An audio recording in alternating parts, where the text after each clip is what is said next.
For centuries, the legend has persisted, whispered across the chilling waters of the English Channel. The story of a French nobleman, a Bluebeard figure, who trapped the voice of the sea in a gilded book, cursing every woman who touched it with eternal silence. The historians dismissed it as a fairy tale, a medieval warning, but in a dusty Boston archive, Dr. Elara Vance found a secret hidden inside a shipping magnate's forgotten accounts. Not a curse, but a confession. What if the Siren's silence wasn't magic, but treason? What if the Gilded Grimoire wasn't a spell book, but the most dangerous archive in European history, containing the signed evidence of a plot that saved a French city, but destroyed an innocent woman? Now the truth is awake, and the descendants of the men who built their fortunes on that 2-century-old lie will do anything to keep it buried. They're not hunting a book. They're hunting the truth that could shatter the foundations of modern wealth from the ports of Brittany to the banks of Boston. Dr. Elara Vance often felt the dead had a more compelling voice than the living. It was certainly quieter in the frigid, high-ceilinged archives of the Boston Athenaeum. She ran a gloved finger over the brittle spine of a ledger, a nondescript document dating from 1891, the height of the American Gilded Age. Its existence, a mere accounting of a shipping magnate's forgotten dock fees, had been passed down through her maternal line, the silent, dusty inheritance from her mysterious late-great-grandmother, Genevieve. "Find the Siren's silence," her grandmother had whispered on her deathbed. "Her voice is faint as sea foam. The gold is not the gift, Elara. It is the cage." Elara hadn't understood then, and the cryptic phrase had followed her into her historical research, a relentless ghost. She specialized in the intersection of maritime history and obscure European folklore, a niche that kept her perpetually underfunded and constantly skeptical.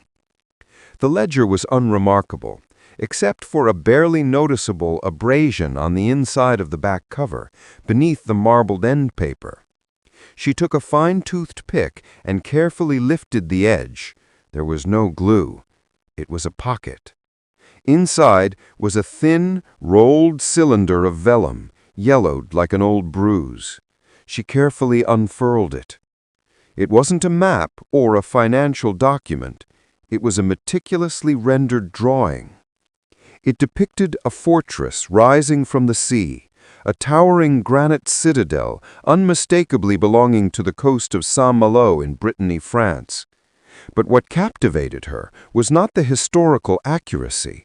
It was the figure standing atop the highest turret.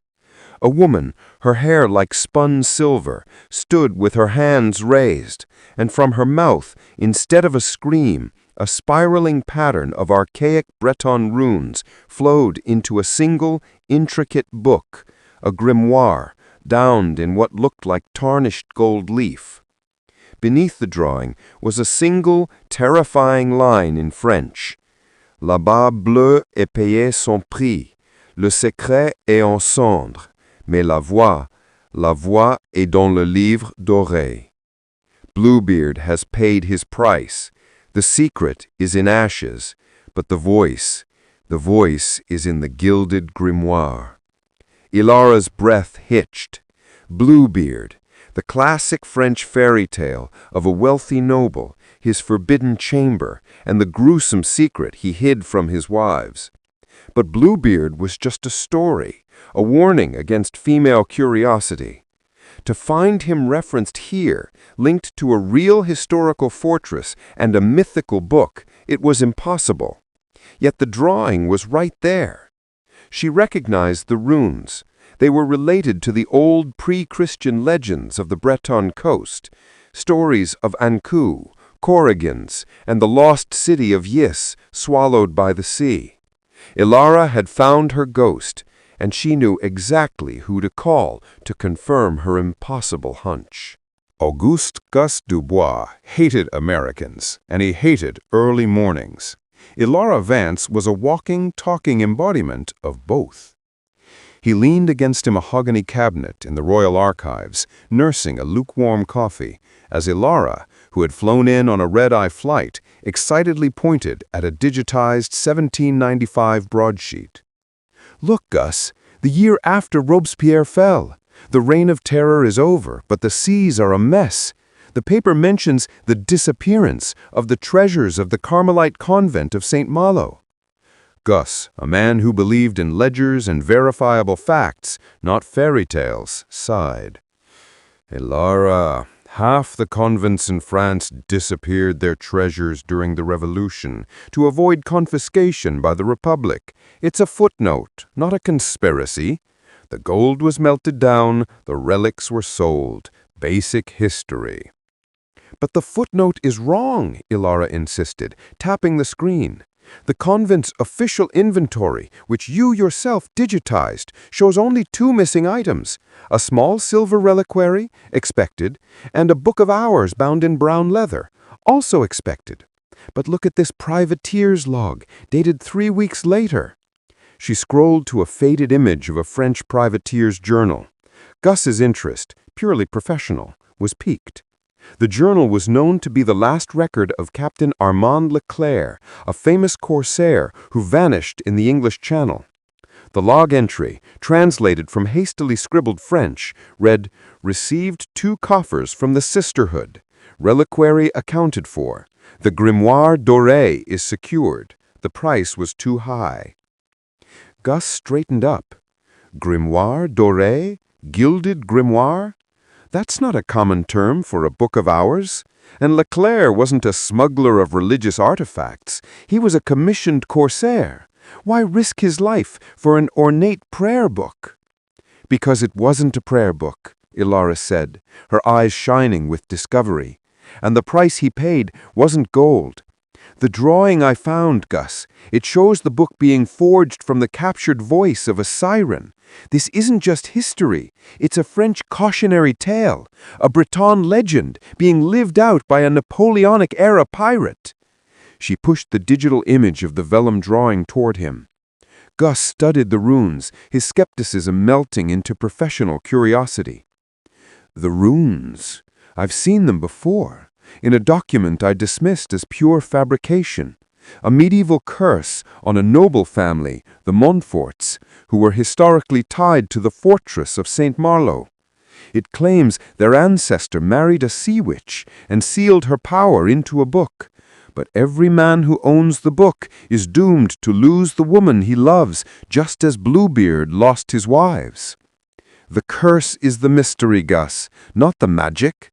The drawing and the ledger were passed down through the wives of the Boston shipping magnate who vanished. What if the Siren wasn't a mythical creature, but a woman whose true history was so dangerous to the French Republic that it had to be literally erased, and the only way to do that was to transform her story into a harmless, terrifying fairy tale?" Before Gus could respond, the archive door creaked open. A tall, impeccably dressed man in a dark gray suit entered. He didn't look at them, but his eyes, cold and calculating, swept the room. Elara immediately snatched her bag, knowing that revealing too much of the truth, especially in a public space, was a risk. "We need to go, Gus. I think the person who wants the Gilded Grimoire just found us." The archive building was a maze of hushed halls and forgotten knowledge.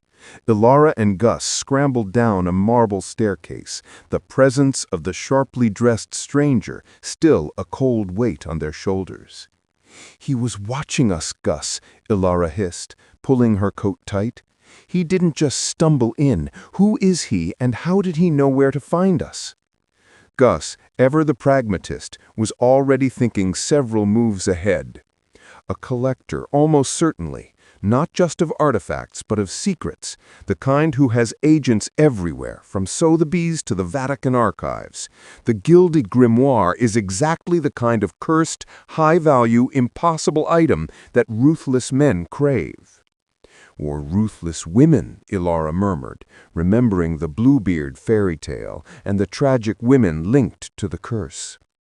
They managed to slip out through a back service entrance. Their immediate plan was simple: Saint-Malo, the fortress on the drawing, the home of the corsair Leclerc, and the place where the legendary Siren's voice was supposedly trapped. A day later, they stood on the ramparts of Saint-Malo, the granite city fortress rising defiantly from the churning English Channel. The air was thick with salt and the cries of gulls, and the rhythm of the waves seemed to whisper old, forgotten French. The fortress is called Fort National now, Gus explained, consulting his phone. The irony of using modern tech on ancient walls not lost on him. It's built on the Île de Césambre, a smaller island just offshore. That's the one in your drawing. As Elara gazed at the formidable stone structure, the modern world faded, replaced by the ghost of the late 18th century. Flashback, Saint-Malo, 1793, the Reign of Terror. The Republic's colors, blue, white, and red, were faded by the sea air, but prominently flown from the mast of the L'Emeraude. Captain Armand Leclerc was a man carved from the same rough granite as his city. Handsome, sharp-witted, and utterly ruthless when protecting the interests of the French state. He was a corsair, a state-sanctioned privateer, not a pirate, but the distinction felt thin when his cannons were firing. His current mission, however, was not naval, it was espionage. The revolutionary government in Paris was purging the old institutions, confiscating property, and erasing any records that could legitimize the monarchy or the Church's ancient claims. Leclerc rode alone to the deserted Carmelite convent, nestled just outside the main walls. The air inside smelled of stale incense and fear. In the flickering light of a single tallow candle, he met Sœur Amélie, a young novice whose intelligence burned brighter than any flame. She was the last keeper of the convent's secret archive. The Republic demands all treasures be surrendered to the Committee of Public Safety. Where's the reliquary and the Book of Hours? Leclerc said, his voice hard. Amélie pointed to a small wooden coffer. The silver is there, citizen captain, but the book you seek, the one they call the Grimoire Doré, is no Book of Hours. It is a history. A history of what? Leclerc frowned. A history of the de Montfort family, the founders of the fortress, and of the city of Ish, she whispered, her eyes wide. The legend says the beautiful Princess Dahout, who sunk Is through her sin, was transformed into a siren, but that is the lie the Church wrote to control the people. She explained that the siren was Geneviève de Montfort, an influential noblewoman in the 15th century who held political and social power that challenged the patriarchy and the king. She was not a sea witch, but a powerful leader. The Grimoire Doré is not bound in gold leaf, Captain. It is bound in the gold-dyed hide of the de Montfort's own archives, a symbolic skin containing the truth of Genevieve's life, her political influence, and her secret pacts with Breton merchant families who sought to make Saint-Malo an independent republic. Amélie revealed the true curse. The de Montfort men used the book to erase the women in their line, turning their stories into fantastical, cautionary tales like Bluebeard and the Siren Dahout, in order to maintain control of the city's wealth. The curse was not magic, it was historical erasure and systemic control. If the Jacobins in Paris find this true history, they will not see an honest revolution. They will see an unauthorized plot for independence. They will execute everyone in Saint-Malo, Amélie pleaded. The book must be taken to the New World, Captain, to be hidden until the time is right for the truth to rise. Leclerc, a man who loved his city more than the Republic, saw the immense danger. He took the gilded book. He had to hide the truth to save the city, but carrying the book meant carrying the curse of silence. Return to present day. Elara shivered, not from the cold, but from the emotional weight of the imagined past.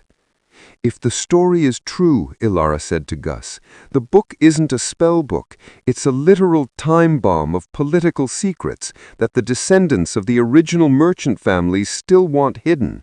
That's why the collector wants it. The secrets in that book could destroy modern fortunes built on those old erased pacts. They found a small, nondescript bronze plaque set into the stone wall near the city's main watchtower. It was the same location as the Siren figure in the Elara drawing. Gus ran his fingers over the faint, corroded inscription. It's a dedication to the corsair Robert Surcouf, the famous one. But look closer. He pointed to a small, nearly microscopic notch hidden in the flourish of a comma. Elara's historian's heart pounded. She produced a soft brass tracing tool from her bag and carefully ran it along the edge of the notch. It wasn't random. It was a single, tiny Breton rune, the same one that spiraled around the grimoire in the drawing. It's a marker, Elara breathed. Like breadcrumbs, they left a trail hidden in plain sight using folklore as the cover. Following the direction indicated by the rune, they descended into the dark, damp passages beneath the ramparts, realizing that the forbidden chamber of the fairy tale might not be a torture room, but a meticulously sealed crypt of truth. The air grew heavy with the smell of wet stone and decay. They were deep within the ancient fortifications, where the sea pounded against the outer walls. They came to a dead end, a sheer granite wall, unbroken save for a small, shallow indentation just above eye level. It was the shape of the key that Princess Dahout was said to have stolen to sink Is. The key is not to sink the city, Gus, Elara whispered, the full horror and ingenious of the curse hitting her. The sound of heavy, measured footsteps echoed from the passage above them. Their pursuer had arrived. The air in the subterranean passage was suddenly cold, thick with the damp chill of impending confrontation. The echo of heavy footsteps confirmed their fear. The pursuer was just yards away. "We're trapped, Elara," Gus whispered, his eyes scanning the solid granite walls. "This passage is a dead end. We need to open this thing, now." Elara didn't panic. Her mind raced, sifting through the layers of history and myth. The key is to open the vault that holds the secret of why the city was really saved and who really paid the price for that silence. The indentation in the wall was the shape of an old massive brass key, the kind associated with the lost city of Is, the city sunk by the legendary Princess Dahout when she used a key to open the sea gate. The key is not metal, Elara realized aloud, her voice tight. The legend says the sea witch gave Dahout the power to sink the city, but it was Dahout's voice, her scream of betrayal, that truly opened the gates. And my grandmother said, the siren's silence. She fumbled in her bag and pulled out the rolled vellum drawing, the one with the runes spiraling from the siren's mouth and the terrifying note scrawled beneath it. La barre bleue à pied sans prix. The footsteps stopped directly above them. A cultured voice, dry and commanding, echoed down the damp shaft. "Dr. Vance, a remarkable piece of historical deduction. You've managed to strip away 2 centuries of folklore.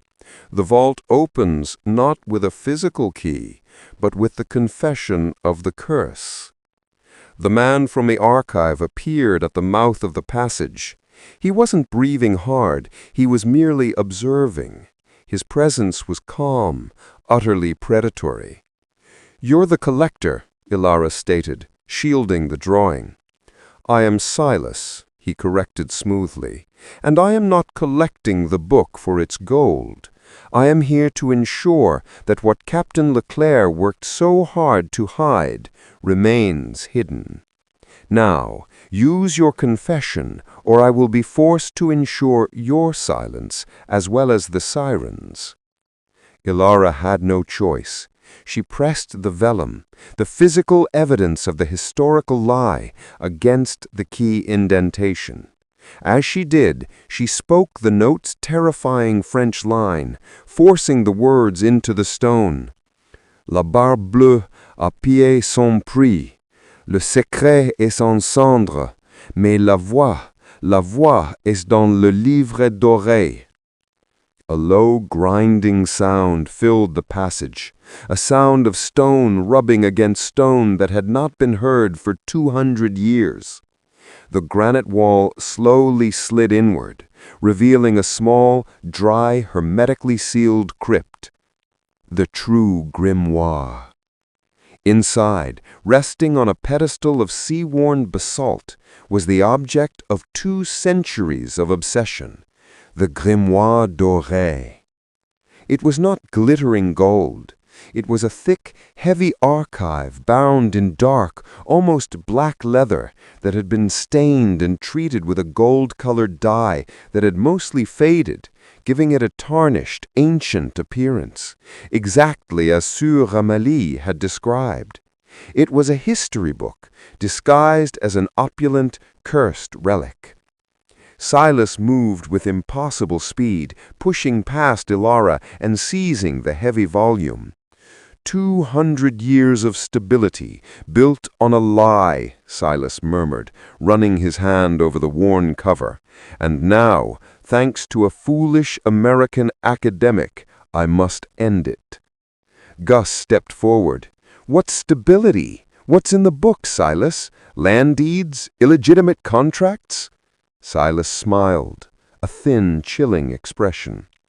"This book, The True History of Geneviève de Montfort, contains the original charters for the development of Saint-Malo's port, granting generational, tax-exempt control of the docks and the lucrative tobacco and sugar routes to a small cabal of Breton families, my ancestors." He tapped the book. "This book, The True History of Geneviève de Montfort, contains the original charters for the development of Saint-Malo's port, granting generational, tax-exempt control of the docks and the lucrative tobacco and sugar routes to a small cabal of Breton families, my ancestors." He tapped the book. "This book, The True History of Geneviève de Montfort, contains the original charters for the development of Saint-Malo's port, granting generational, tax-exempt control of the docks and the lucrative tobacco and sugar routes to a small cabal of Breton families, my ancestors." He tapped the book. "During the Revolution, Captain Leclerc and Sieur Ramelli, fearing the Republic would execute the entire city for this anti-Republican independence plot, cleverly framed the book as a magical curse. They substituted the real charters with coded references to the Bluebeard legend and the Siren's voice, ensuring that anyone who found it would dismiss it as folklore, or, like my own family, fear its curse enough to keep it buried. The curse of the Siren's silence ensured the secret remained safe. The silence meant immense power. It ends now." Elara scrambled forward, throwing herself between Silas and the book. "You can't burn it! It's history! It's the only proof of Geneviève de Montfort, the woman you turned into a fictional siren." "Geneviève was a distraction," Silas scoffed. "I only care about the names listed on these documents, the true architects of modern Saint-Malo. If this book surfaces, it proves that the wealth of some of the most powerful families in France and Boston, including your great-grandmother's family, Dr. Vance, was built on a monumental act of treason during the Revolution." He clicked the lighter, the small flame casting dancing shadows in the tomb. Your great-grandmother, Genevieve, was tasked with keeping the legend alive, ensuring the silence. She failed when she left you that drawing, but I will succeed." Just as Silas moved to ignite the pages, Gus, the archival skeptic, saw his opening. "Wait!" Gus yelled frantically, pointing at the stone pedestal. "You missed the greatest treasure, the true artifact!" Silas paused. His eyes darted to the pedestal. Gus didn't point at the book, but at the small carved basalt pedestal itself, which had been overlooked in the excitement. "It's the only remaining piece of the city of Is. It's priceless. Forget the papers, take the stone." For a fleeting moment, Silas, the collector of ultimate value, hesitated, his greed overriding his mission. That moment was all Elara needed. She used the vellum drawing, now curled tight in her hand like a club, striking Silas's arm. The lighter clattered to the floor, extinguishing itself. Elara grabbed the heavy gilded grimoire and shoved it deep into her oversized backpack. "The curse of the de Montforts ends now, Silas," she spat. She ran toward a small, previously unnoticed crack in the back of the crypt. Gus, grinning maniacally at his successful distraction, followed close behind.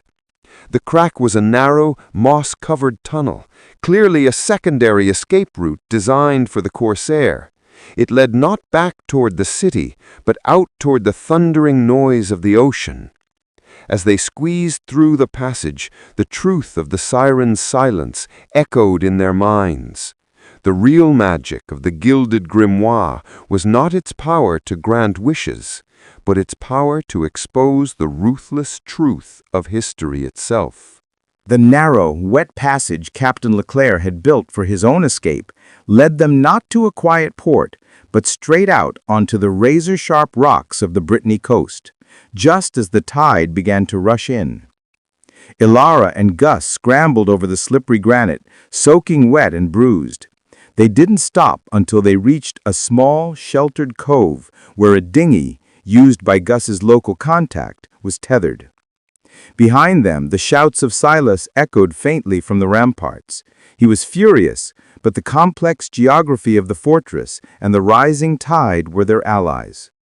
As they rowed away, the heavy, gold-dyed volume lay between them, no longer a cursed artifact of magic, but a dangerous package of political truth.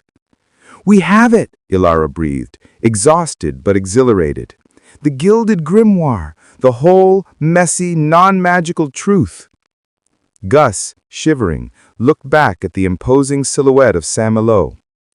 "Silas won't stop, Elara, not as long as that book exists. That curse protected not just his family's wealth, but the entire foundation of a financial empire built on a lie of 2 centuries ago. He will hunt us across the Atlantic." The unbinding. They flew back to Boston, hiding the grimoire in a meticulously sealed, ordinary-looking shipping crate. Back in the familiar, quiet archives of the Athenaeum, Elara finally opened the book for true examination. The pages were not written in dark magic, but in a dense mix of archaic legal French and coded Breton dialect. Gus, utilizing his expertise in genealogical documents and archival ciphers, worked for 2 days straight, meticulously decoding the history. The truth was even more profound than Sir Amélie had hinted at. The Siren's voice was the full testimony of Geneviève de Montfort, detailing her political alliances, her attempts to establish Saint-Malo as a free port independent of both the French king and the revolutionaries, and her ruthless execution by the Jacobins, not as a witch, but as a political traitor. Bluebeard's chamber was the crypt, containing the original signed contracts that proved Silas's ancestors and Elara's great-grandmother's family had colluded to betray Geneviève and hand her evidence over to the Republic. In exchange, they received the permanent illegal land and tariff rights that secured their fortune, burying the truth under the convenient Bluebeard folklore. Captain Leclerc, the corsair, realized the full horror of the betrayal. He saved the book not to protect the traitors, but to preserve the real historical record of Geneviève, the woman whose political dream was crushed and whose history was erased. He entrusted the book's long-term hiding to the one person he could trust, the great-grandmother of Elara Vance, sending it to America where the new money could hide the old truth. "My own family," Elara whispered, the weight of the book heavy in her hands. "They built their empire on silence and treachery. Then they passed the curse down to me, hoping I would be silent too." The moral choice. The revelation presented a terrible choice, the final challenge of the story. Destroy the grimoire. This would permanently protect the modern world from financial chaos and protect Elara's family name, validating the Siren's silence. Publish the grimoire. This would expose the truth of Geneviève's life and the historical fraud, but it would unleash catastrophic financial and legal repercussions on families across Europe and America, including innocent descendants. Elara remembered the historical lesson. The cover story, The Curse, was designed to suppress the powerful, revolutionary voice of a woman.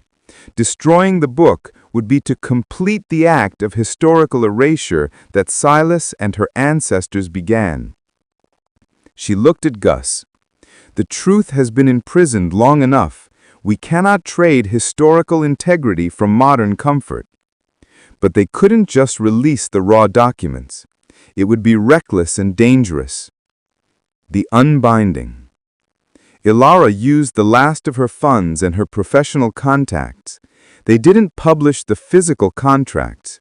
Instead, they published a scholarly, meticulously researched book detailing the political life of Geneviève, the unheard voice of Saint-Malo.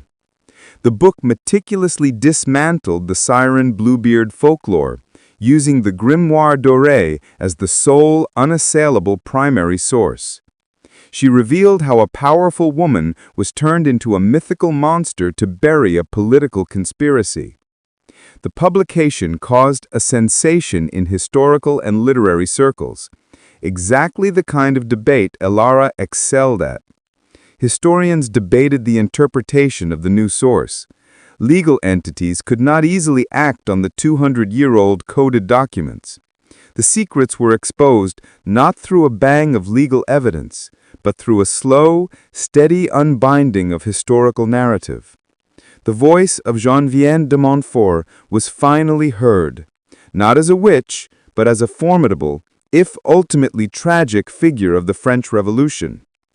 Silas's financial empire was eventually targeted not by the legal system, but by the relentless scrutiny of investigative journalists and rival firms who smelled weakness and historical controversy. The wealth was built on the lie. Once the lie was questioned, the foundations cracked. As for the Gilded Grimoire itself, Elara donated it to a neutral, heavily secured historical institute, ensuring it would be preserved as a cultural artifact, the one document that proved that sometimes the most powerful magic is simply the truth recorded and preserved against all attempts at silence. Elara Vance, the historian who chased a fairy tale across an ocean, had succeeded in unbinding a voice and rewriting history. Her grandmother's ghost was finally at peace. And that concludes our thrilling journey into the Gilded Grimoire of Saint-Malo. Friends, to hear and see more stories filled with such incredible historical mysteries, forgotten folklore, and the exciting pursuit of truth hidden beneath the dust of time, please subscribe to our channel and hit that notification bell. We'll see you on our next adventure. Thank you.